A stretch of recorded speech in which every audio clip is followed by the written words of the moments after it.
극단적인 선택을 시도해 팬들의 걱정을 샀던 구하라가 심경을 고백했습니다.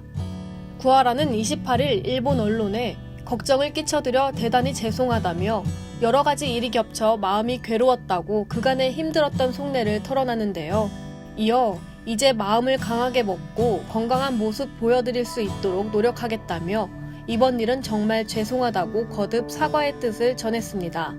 앞서 구하라는 지난 26일 새벽 서울 강남구 청담동 자택에서 의식을 잃은 채 매니저에게 발견됐는데요.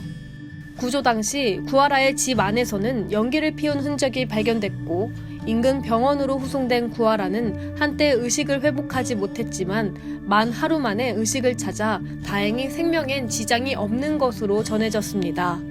최근 구하라는 개인 SNS를 통해 힘든 심경을 드러내기도 했는데요.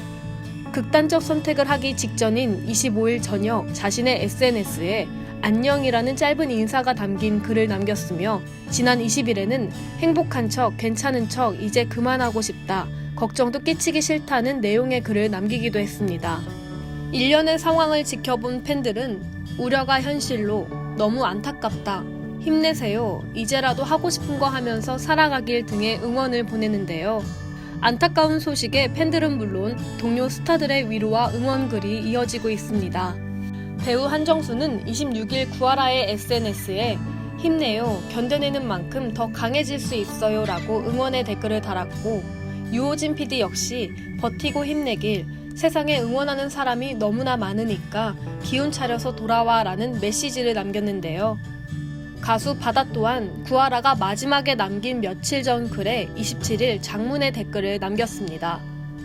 바다는 하라야, 세상이 너를 이해하지 못하는 순간들은 네가 세상을 이해해주며 너를 더 넓혀나가 보자.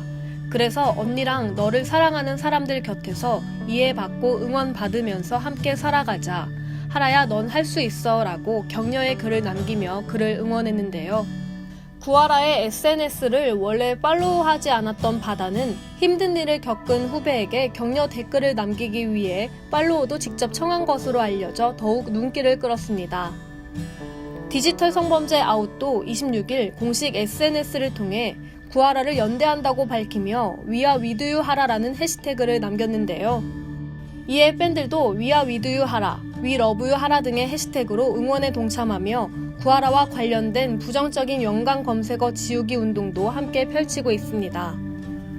구하라는 2008년 카라로 데뷔해 가수는 물론 예능인으로서도 활발하게 활약하며 한국은 물론 일본에서도 많은 사랑을 받았는데요. 일본에서 독보적인 인기를 구가했던 구하라인 만큼 일본 팬들도 일제히 응원의 목소리를 냈습니다. 구하라가 극단적인 선택을 시도한 이유는 명확히 밝혀지지 않았지만 일각에선 구하라가 지난해 9월부터 이어진 전 남자친구 채모 씨와의 법적 갈등과 지속적인 악성 댓글로 힘든 시간을 보낸 것에 주목하고 있는데요. 사생활 문제가 법정 공방으로까지 이어지면서 구하라는 최근 일본 팬클럽 운영을 종료하는 등 불가피하게 국내외 연예계 활동에도 차질을 빚고 있었습니다. 더욱이 구하라는 오는 30일 전 남자친구 최 씨의 2차 공판에 증인으로 참석할 예정이었는데요. 구하라 측이 기일 변경 신청을 하면서 증인 신문은 연기될 것으로 전망되고 있습니다. 행복한 삶을 살자고 스스로를 다독였던 구하라. 하루빨리 건강을 회복해 예전의 밝은 모습으로 다시 대중 앞에 서길 기대해봅니다. K스타 뉴스 조수희입니다.